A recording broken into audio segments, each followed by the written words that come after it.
Shalom, bien-aimés frères et sœurs dans le Seigneur, chers amis de l'émission Instant Motivation sur Racine Nouvelle TV, où que vous soyez, que Dieu vous bénisse, que Dieu vous fortifie devant vos différents challenges. C'est votre coach, votre frère Amousso Louis. Je suis encore avec vous ce matin pour vous donner une parole d'encouragement de la part de notre Seigneur. Je prie avant de vous donner le thème. Seigneur, merci pour l'opportunité que nous avons de parler aujourd'hui de ce thème si capital, si important pour le chrétien. Je prie que les cœurs soient disposés et que ta parole nous transforme et nous fortifie et nous change pour que nous te ressemblions au nom de Jésus. Amen. Bien-aimés, chers amis, le thème d'aujourd'hui, c'est « Soyons humbles ». Le thème d'aujourd'hui, c'est « Soyons humbles ». Autrement dit, revêtez-vous de l'humilité. Revêtez-vous de l'humilité. Dans un premier temps, nous allons rappeler ce que nous entendons par l'humilité à la base de la parole de Dieu et nous allons voir les avantages de l'humilité et éventuellement les inconvénients de l'orgueil qui est l'opposé de l'humilité. Bien-aimés, lisons dans l'épître de Paul aux Philippiens, le chapitre 2, d'accord, le chapitre 2, à partir du verset 4, qui dit ceci. Que chacun de vous, au lieu de considérer ses propres intérêts, considère aussi ceux des autres.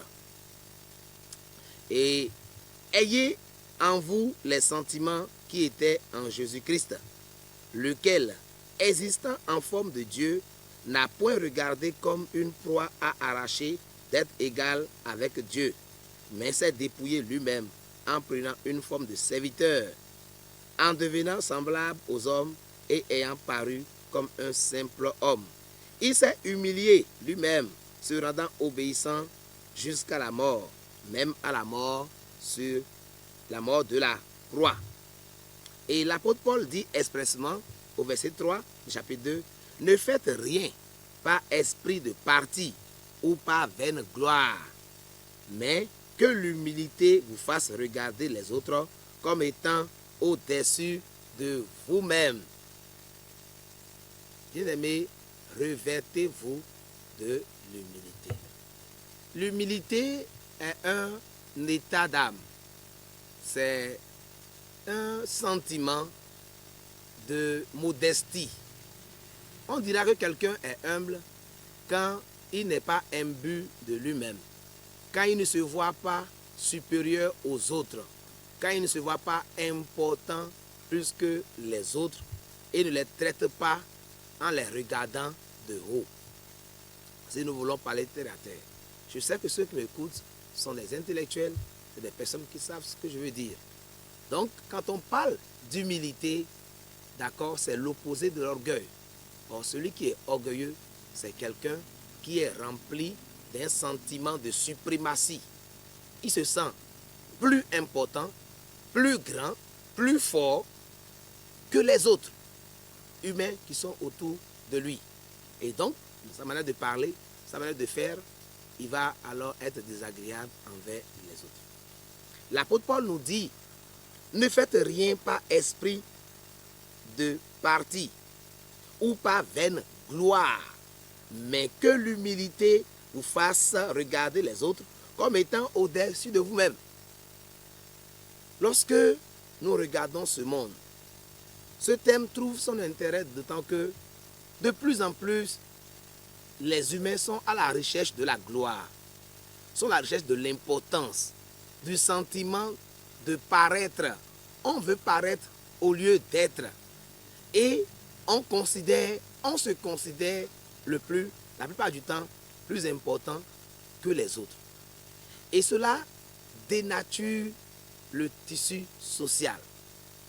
Dans un service, quand quelqu'un pense qu'il est plus grand et important que les autres, il aura tendance à les malmener, à les humilier, à les embêter, à les manquer du respect. De plus en plus, dans nos églises, ce sentiment n'est pas rare. Quand Dieu donne des biens matériels ou financiers à quelqu'un, alors il commence pas à se trouver important et il commence par manquer de respect aux autres. Quand il a la grâce d'avoir quelques dons spirituels, notamment les dons de guérison, dons de prophétie, bref, tout ce qui accroche l'individu commence par se trouver donc plus important, plus glorieux que les autres. Or, nous parlons très rarement de l'humilité, alors qu'en réalité, l'humilité est l'une des caractéristiques principales de Dieu. Nous disons que Dieu est amour. Romains et 1 Corinthiens 13, d'accord, à partir du verset 4, nous montre que l'amour étant, l'amour étant. L'amour, c'est Dieu. Romains 5, verset 5 nous dit que l'amour de Dieu est répandu dans nos cœurs par le Saint-Esprit. Dieu est amour et nous le savons. L'amour ne cherche pas son intérêt, l'amour ne fait point de mal, etc. Et on a tendance à mettre seulement l'accent sur l'amour, alors qu'il y a un sentiment qui découle de l'amour qui n'est pas vraiment le plus fréquent dans nos églises. Bien-aimés, moi qui vous parle, nous sommes tous enclins à l'orgueil. Vous qui m'écoutez, certainement en vous, quelque part, il y a un sentiment d'orgueil. Je vous donne un exemple. Un jour, j'étais au service, là, quelqu'un est venu me saluer et dit « Bonjour, major ». Dans le jargon pharmaceutique, un pharmacien n'est pas un major, d'accord, d'une quelconque profession. C'est à l'hôpital qu'on dit major, ou quand on parle des infirmiers, le responsable. Et quand il a dit major, il y a un sentiment qui est resté en moi. Mais pourquoi ce monsieur m'appelle major? J'ai failli commencer par dire, mais je ne suis pas major, je suis docteur, je suis pharmacien, pourquoi tu m'appelles comme ça? Et quelque chose m'a dit, dans tous les cas, il a dit major, ça veut dire qu'en réalité, il a une considération pour toi. Il n'avait pas l'intention de diminuer. C'est juste qu'il ne connaît pas le titre professionnel que tu as. Je suis rentré à moi-même.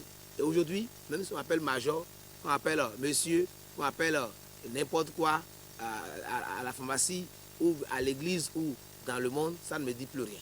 Bien aimé, parce que j'ai commencé à travailler sur le sentiment d'humilité. L'orgueil nous pousse à faire beaucoup de choses. Et le passage là nous dit que Jésus, notre Seigneur, lui-même qui est Dieu, égal au Père. Nous parlons de la Trinité. Dieu, Jésus, celui qui m'a vu, a vu le Père. Jésus est égal au Père, le Père est égal au Saint-Esprit. Mais il s'est dépouillé de toute sa gloire, s'humiliant jusqu'à devenir comme un homme pour naître dans un mangeoire, grandir dans la pauvreté, en tout cas dans la modestie. Est-ce que vous voyez? Jusqu'à mourir de la mort la plus ignoble possible, qui est la mort de la croix pour nous sauver.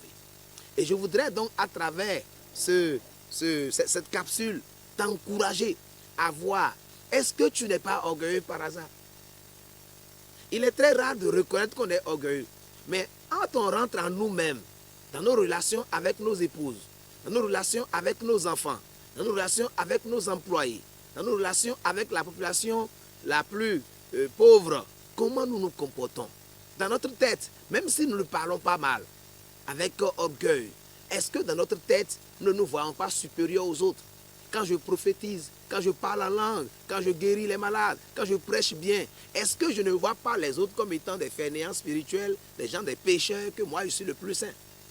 Ce matin, Dieu nous invite à rentrer en nous-mêmes et à savoir que devant Dieu, nous avons la même valeur. Il n'y a ni grec, il n'y a ni barbare, il n'y a ni fond, il n'y a ni mari, il n'y a ni adja, ni yoruba. Où que vous soyez dans le monde, quelle que soit votre ethnie, vous avez la même valeur aux yeux de Dieu. Et même si vous êtes un professeur agrégé ou que vous n'avez aucun diplôme, vous ne devez pas vous voir plus petit ou plus grand que les autres. Ce que Paul nous dit, de voir souvent les autres comme étant au-dessus de nous-mêmes. Ainsi, nous allons les considérer. Considérons le plus petit autour de nous comme étant quelqu'un de plus important que nous. Alors nous saurons comment lui parler, comment le traiter, et il aura la paix et la joie autour de nous. Soyons des donneurs de joie, des donneurs de paix, des amoureux de Jésus qui était humble. Car si quelqu'un dit qu'il connaît Jésus et en qui il n'y a pas de l'humilité, il ne connaît pas vraiment Jésus. Car Jésus était humble. Satan n'a commis ni adultère ni fornication. Mais ce qu'il a commis, c'est d'avoir été orgueilleux. Et son orgueil l'a fait tomber, d'accord, de la place la plus grande qu'il avait. Bien aimé, peut-être l'orgueil est en train de vouloir te faire tomber. Mais si tu ne fais pas attention, tu vas souffrir. Que Dieu te bénisse. Prie et sois humble. Travaille à ton humilité. Shalom, shalom.